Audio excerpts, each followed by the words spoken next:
It women in media, women in I'm sorry, women in global media, Yep, yep, women in yep. global Women in media. So media, global.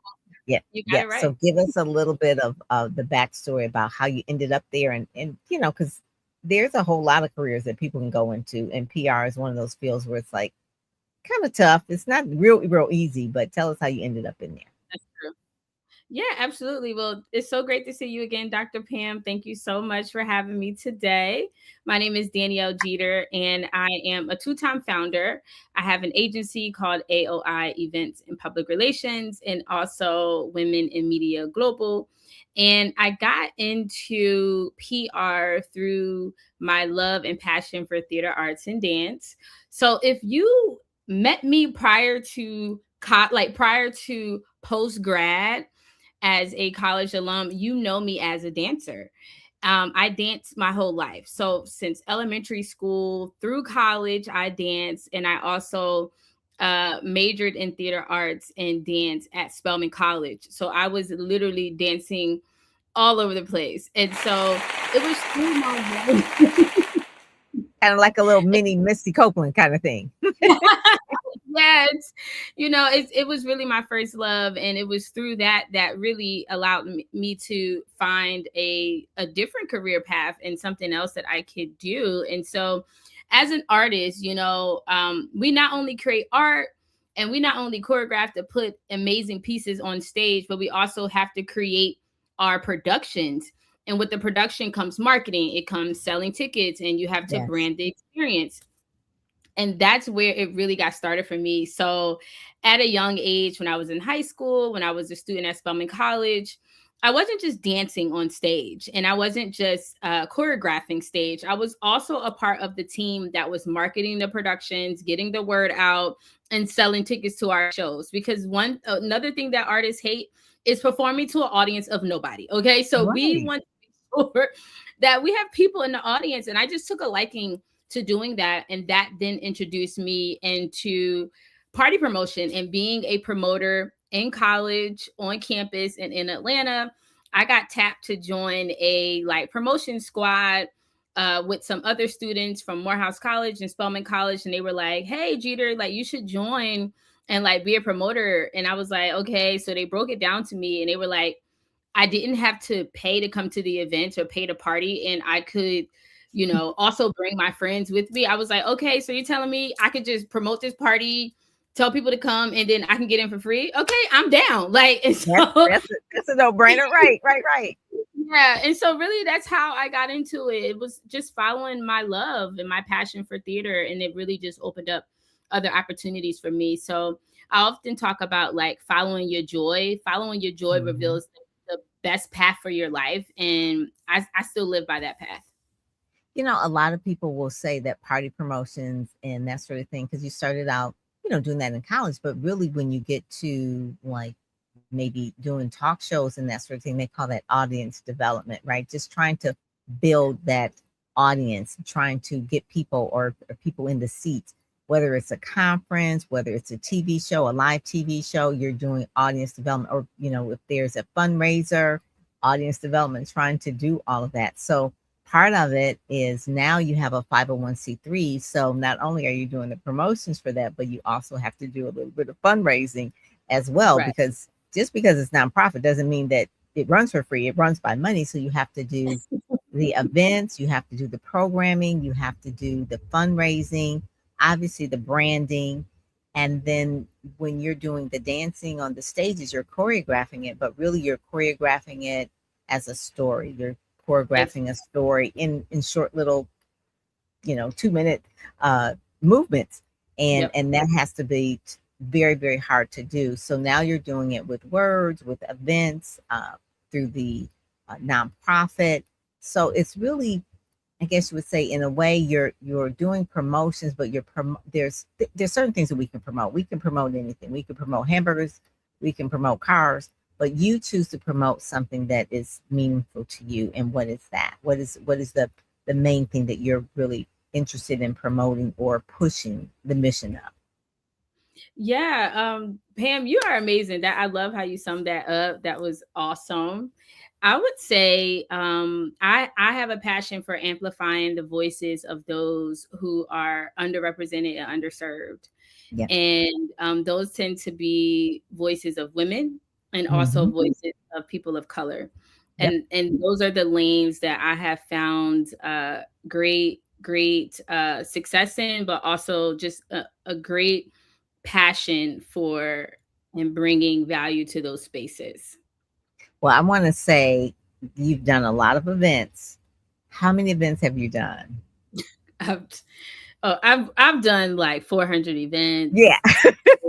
Just So I like wanted people to hear that. Like we're not just talking about a little bit. We're talking we're talking about a lot of events, right? That a is lot that is of it. really a lot of events. And each one of those are platforms or stages that Yeah, you are amplifying voices. And whether it is of young women or women in general, African American women, you are really amplifying those voices. So give us like, I know it's like having children, so you can't say, well, what's your favorite event? But give us right. some of the ones that you really enjoy that you have seen like transformation happen. Yes. Every time we produce a Women in Media Global Conference, I mean, that is certainly a labor of love. And that event, just to see it grow and scale and what we've been able to do, that platform has really allowed us to create a brand and reputation that precedes me. Oh, And good. Good. it's not It's even like anything. legacy. Yeah, like when we were creating the mission behind Women in Media and what we wanted for it to do and the impact for it to create, I had no idea how much it would like cycle out into the world and how amplified that platform will get and how many lives it would touch. I just knew that something needed to be done, and I rolled my sleeves up and we made it happen. But that experience is awesome because one of the things that people often say about women in media is that we put the women at the forefront and we put the women, on the mic and we amplify their voices and we give them an opportunity to shine. And it's a Mhm. collective environment, it's a community. And just to see the women who have been able to utilize women in media as a resource and a tool for their career growth, I mean, it's Mhm. amazing to see how the dots continue to connect. And it's just like, God, only you could orchestrate something like this because it's amazing when I see it. And just the stories that come out of what we've been able to do. So, hands down, women in media all day. Yeah, I love that. That is, it's one of the things that it comes out of a genuine uh, need that you saw, and just a love for the women in the media business, and that's just really, really, I it reminds me of NABJ. I believe is going to be in Atlanta this year, their national conference. Yes. So that started 50 years ago. And one of the things is that it started as a need. The National Association of Black Journalists, they saw that all of the Black journalists, they were just a very, very small amount of them, and they were always getting the worst assignments. And they decided to band together and say, hey, we need to have more of us, first of all, in the Mhm. industry, and we need to have us in management. And then it has grown, and it is like the go-to place for Yep. anyone who is in journalism to find a management job or to be recruited into the career, just or to be mentored, by the other people who are seniors. And so it did grow. I mean, I think it started with maybe 12 or so. Maybe I'm thinking the Bible, but anyway, I think it started with a small group of people, and it grew, and Yeah. it's thousands and thousands. It's the same thing with women in media, what you're doing. And it is no easy feat to really pull together something like you said. It's a labor of love. Now, if you didn't love it, it would be like, you know what, I'm doing this once, I'm not doing it again. Right. No, this is But it's not it. it's a leadership development tool for people It who are in the is. group. It's a leadership development tool for those who are doing that. So now you have the Women in Media. That is basically, that's the nonprofit, and then you have your PR firm, and you do the events, Yep. and you have different clients that you work with. One of the things about being an entrepreneur, you can pick the type of clients that you want to work with. So if you Yes. were working in a PR firm and they say, oh, we got Dunkin' Donuts, you got to work on Dunkin' Donuts. So, that's the client they brought in, and you work on Dunkin' Donuts. It doesn't matter how you feel about the donuts. It's just, you got to work on it Yeah, because it's right, PR. But right. when you're an entrepreneur, you can pick the type of clients that you want to work with. I personally like working with speakers and authors. And I've always loved working with speakers and authors. And Speakers Magazine is an outreach of that. And then also doing the podcasting and doing events around speakers and authors, building their brand. So, what are some of the favorite people? I know artists are part of them because you are one.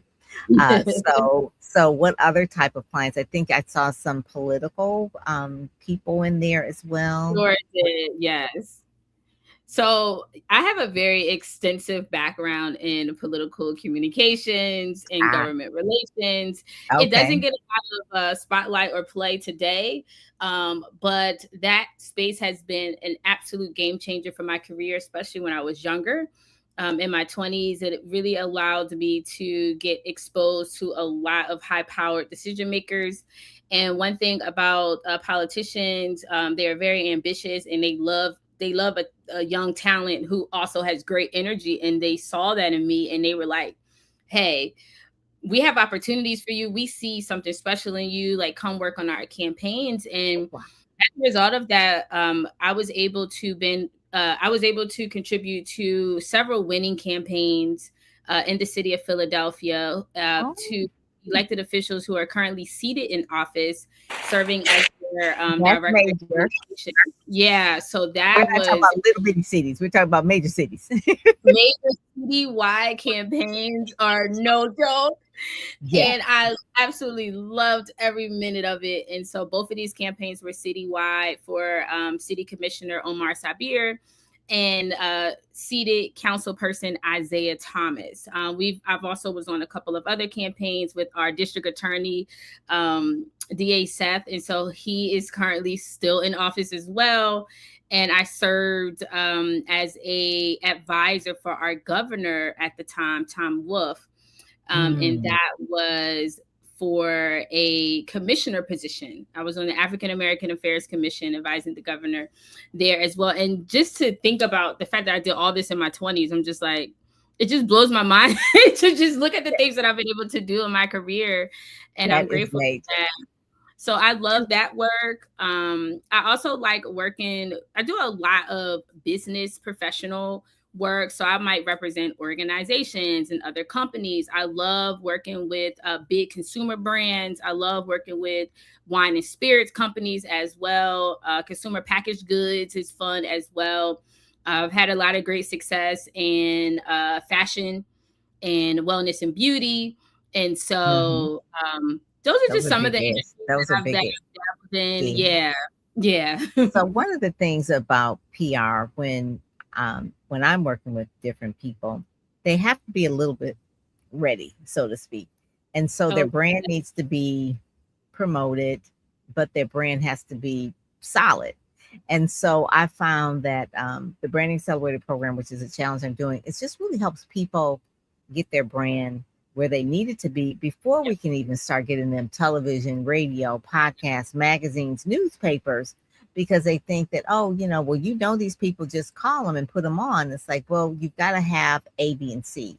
yeah. So I call them markers. What are some of the markers that people need?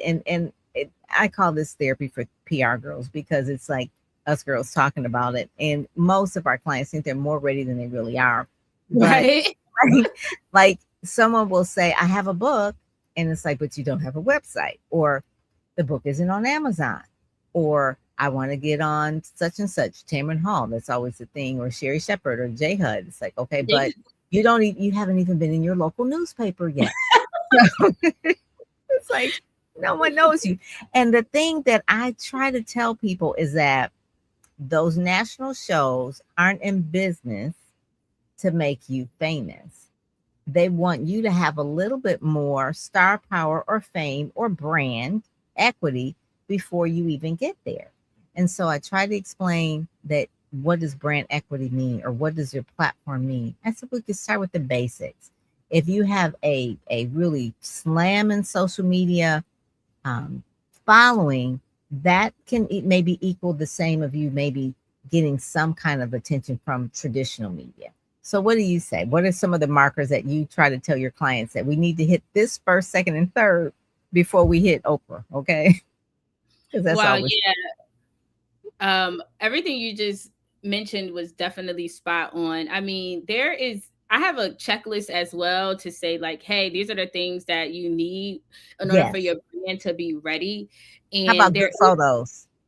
I was literally about to say content, like Ooh, content. You have to have the content, from digital content to just basic things in your PR folder, such as professional headshots, not a selfie.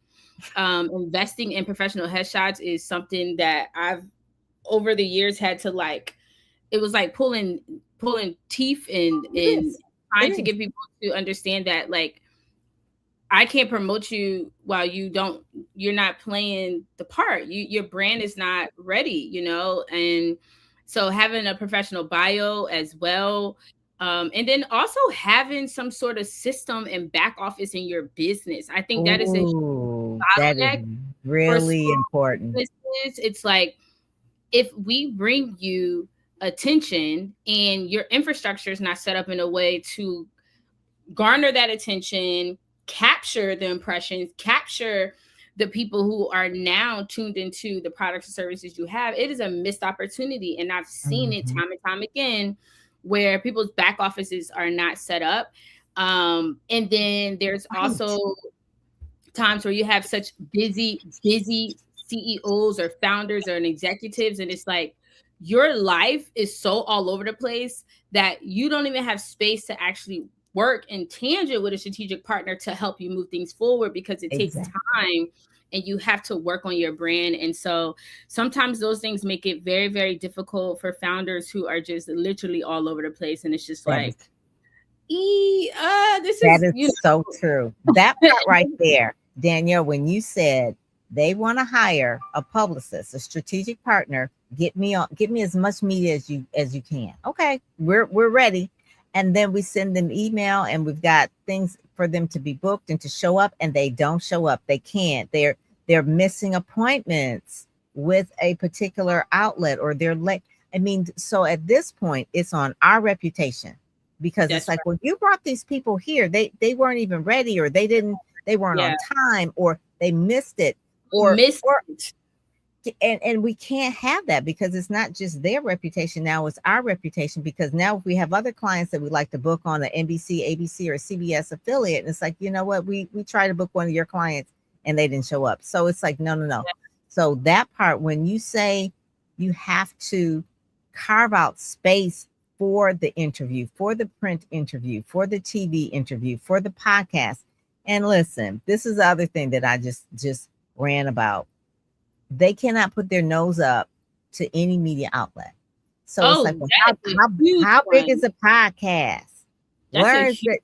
one. That's like because listen, you never know where that podcast person may end up. They may start out with the podcast, but next thing you know, look at Issa Rae. Issa Rae started out on YouTube, right? But the thing is, like, the thing that's also, big.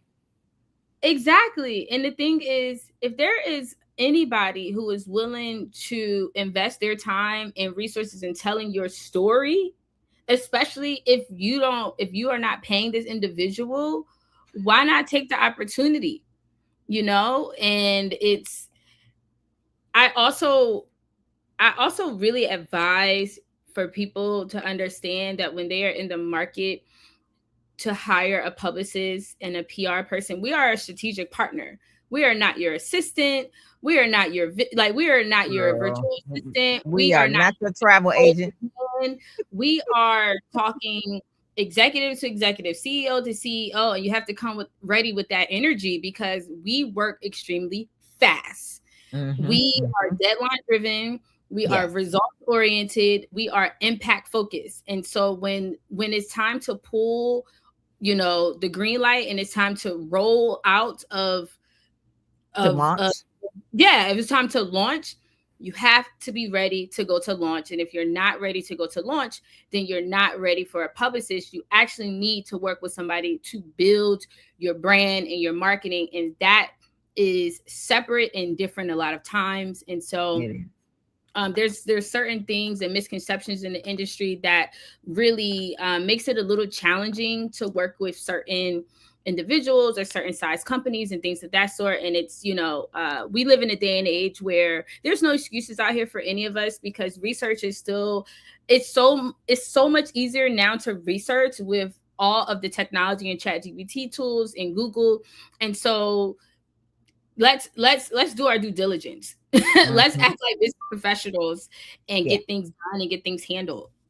It's so many markers that I tell people that they need, besides the photos and things like that.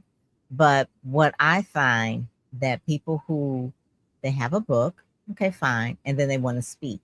And then they want to speak at all these different like great platforms and things like that. And they want to get paid thousands and thousands of dollars. But I Right. promise you, and I say, well, let me send them a sample of you speaking. They don't have one. They don't I have a said, so speaker you reel, they don't have a speaker reel, so or a speaker sheet. How about that? a Or what to YouTube channel speak that's on. funded. And I'm like, how are you thinking we're going to pull this rabbit out of the hat? And then you don't have any tools that we can go and have ammunition for, because basically when we're pitching against not just just pitching you, the journalists and the producers, they have editors, they have hundreds and hundreds of people they can choose from, and they're going to choose the best of the best. And so it's not about whether we know them and they're our friend, but they want to put the best on their air or put them in their magazine or whatever. And if you don't have the tools, you're going to get no. And not only will you get a no, but you probably get like no, never again, like they weren't even ready, let's put them in file 13. If I ever see the email from them again, they're going to get Right. blocked. And so I always tell people, I said, it's not like we're trying to hold you back. It's not like we're trying to crush your dreams, but we do know that certain things that media look for, if you don't have it, they will then put you in another category and you will never get on there again. So that's why I would say start small, start with your local media, start with maybe your affinity media. If you went to, let's just say you had a book. So Daniel, maybe you had a book, and I said, okay, well, Daniel, we're going to get you.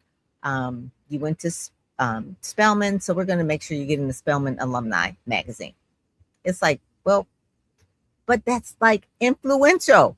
It's a lot of people that read that magazine. They'll I was do a in that good story. magazine. You read the I was in the magazine? magazine There you that's what I'm saying. like 10 years ago. My I was magazine. like It doesn't matter. 25, 26. I was in that You got the magazine. Yes. ink. You got the ink. And that is, Yep. and then it's online too as well. So when people Google you, Yep. they'll see you. And that's what they call a high domain authority site. It's Yep. not just like any old kind of blog. It's like the alumni of a very established university. So those are the kind of things that strategically we're just saying to people, this is where you start. These are your affinity groups. These are the low-hanging fruits of things. And I really sit with people and say, well, who do you know? I said, well, I went to school with Roland Martin's sister. I said, okay, well, let's call her sister and see if we can get on Roland Martin. Whatever it is, it's like we got to help you understand the media ecosystem so that you can realize that these are the ones that you're going to work with first. Once you're ready, you're going to work with this first, and then it snowballs. Well, you probably don't know about snowball. You're in Miami. Yeah. Then it goes to bigger things, and that's and I'm telling you, it doesn't happen. It's almost like, because you were in the entertainment world and theater and arts and things like that, it's almost like it doesn't matter if it's a singer or whatever, if they're good thing, they have to start somewhere. They're not going to just start in American Ballet like as soon as they get out of school.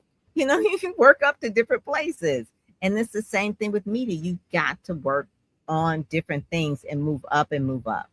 And yeah, you're right. It takes time to build a brand. It's not 0 to 100, and it's the consistency and the dedication and being able to also round out your voice, round out your influence, and continue to consistently put yourself out there. And if you do decide to work with a strategic partner, such as a publicist, trust the process and trust and know that, like, we strategize, we plan, all of that is definitely a part of the role that we have. And it takes time to do the outreach and everything like that, and building your brand. But it's very possible. All of these things are possibilities if you just are willing to go the road, to take the steps and to do the right thing. And so it's never an overnight thing. Definitely not 0 to 100. But there are some shortcuts, so to speak. That the pay to play that's still a thing now. There were advertorials and things like that back in the day where you buy a full page ad in a newspaper and they have to put advertorial on it. But now things are so blurred now. So everything is blurred. You could pay for anything.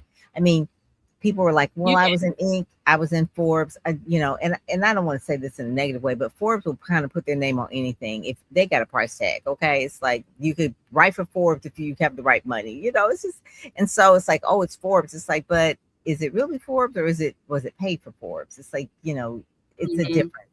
And it's got like this recently because of social media that a lot of things are pay to play. Competing. Yeah. Yeah. People can pay to get on podcasts. People pay to get in magazines. And that's a good way to start, but I won't say that eventually you want to earn the media. There's a way to own the media. Like we own this podcast. This is, you own your show and things like that, but earning the media takes time. But you can buy and pay to play, meaning like you can buy a column in a particular publication. You can write for a publication. I think it was a magazine called Brains or something like that. You could write for them and they charge you money. I was like, wow, being a journalism major in school, I was like, so this is how it's going now. But it's where you start and you don't stay there. You do definitely want to go on and do other type of earned media, but there are some TV shows, Danielle, like you can actually pay to be on those shows, the morning shows. I think they're called like Morning Coffee and things like that, where they will, and I just saw this maybe about 5 or 6 years ago, and I was in a hotel room and I was watching this show and I was like, this must be paid because the guest was so bad. I was like, they were so bad.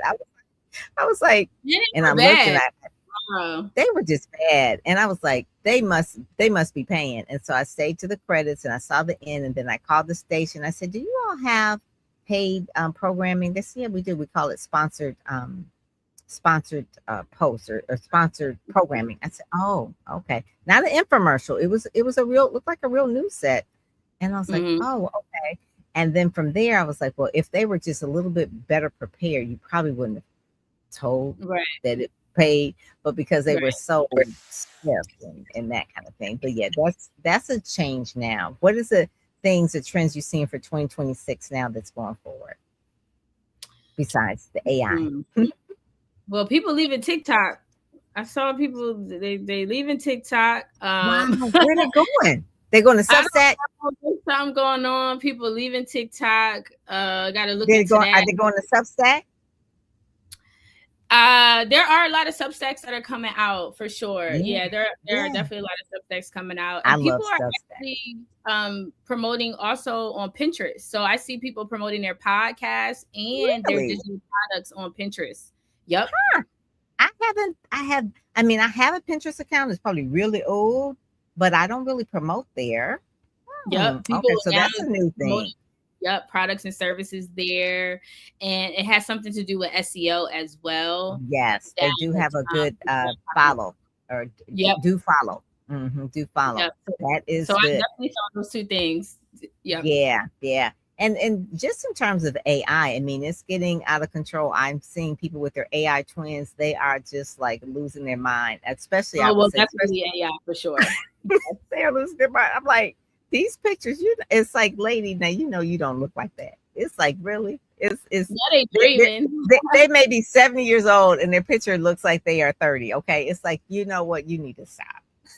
AI is everywhere. Perplexity, I heard, is a very popular tool that people are using. Yes. Claude is getting more not now as well because it has more security than ChatGPT, where Chat has really have a lot of substantial security, and so your data is being shared, but Claude is a little more safe. It's really funny too, because a lot of people feel like, well, I don't need to have a publicist because I have these tools, but really you need to know what's good and what's bad. So I can write a pitch by hand, or I could write a press release by hand without any tools. But I can also put it in ChatGPT and I know when it's good. But if you've never written one before and you put it in ChatGPT, you don't even know what to say. Listen, these people who wanna go back and forth and say that they can use AI to do your PR, I said go for it because you're not even Yeah, the they person. don't even know what's good. They don't even know what's good. I was like, "Oh, Right. okay. All right. That's the thing." So, listen, so this is we're going to end on this. So you've been dancing your whole life. And have you Yep. ever thought about opening a dance school one day? I have thought about that. I've thought about opening up a school. I've thought about opening up a studio and Yeah. a school focused on STEAM, like a whole school, science, tech, engineering, Oh, arts, math, okay, a whole school. school, and definitely a studio as well, some sort of open space studio, even a podcast studio. I've thought about all of those things. Yes. Yeah, And yeah. I'm even thinking about getting certified in Pilates because Pilates Oh, is what so kind of studio? popular That today. is popular and very Yeah. expensive, I must say. I had And no idea. when I went to Pilates class, I was like, oh, this is what they're calling Pilates. In dance, we call it warm up.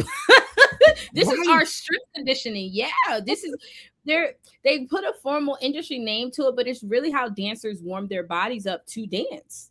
And Ah, we've been I can doing it see for you so doing that one long. day, combining Yeah, that into because at a certain point, you have to promote it and you yep, have to put out content and have things that who does a really good job with the promotion. I know she probably doesn't do it herself, but Debbie Allen's School of Dance, when their content yes, is really, really good. I even yes, watch it and I really love it. And I think it's a visual medium. So yep. you can watch it. It is entertaining. So video is definitely a thing, Very but funny. they're just very clever with it. So your marketing background and all the things that you've done, you could Yeah, do a it would studio be a and lot then of put all those things together. Yeah, yeah. So that would yeah. be good. And then, like you said, people are leaving TikTok, but I'm telling you, I was involved in TikTok in 2020, and I was doing all the challenges, the Savage Challenge, and all whatever kind of challenge they were doing. I was doing the dancing. But the people who blew up on TikTok were the dancers. They were the real Yeah, dancers. Yeah, I think it's Miss Kizo, I believe it is. I think it's something like that. But her and her husband, they are dancers and they have millions of followers. And then there's one lady that yeah. ended up on Steve Harvey's, uh, Marie Bustamove. I don't know if she's a professional dancer, but she just likes to dance and she got millions of views and she ended up on television. And I think Ellen started that. Ellen DeGeneres. She would take a lot of Yeah. people off the line and then put them on and they would dance and that kind of thing. But yeah, so like you Yeah. said, I will always say, like, if you follow me on Instagram, like the content of me dancing, that content performs the best. Now, I'm not always dancing on Instagram because that's not the way that I necessarily want to promote my business all the time. right, right. But when I do have an announcement or some sort of promotion going on, I dance in those promos and There you it go. sells.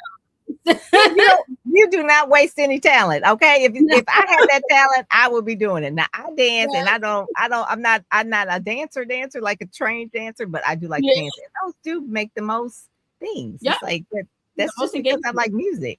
Yeah, yeah. I Mhm. love it. But yeah, all of our skills and talents are not wasted.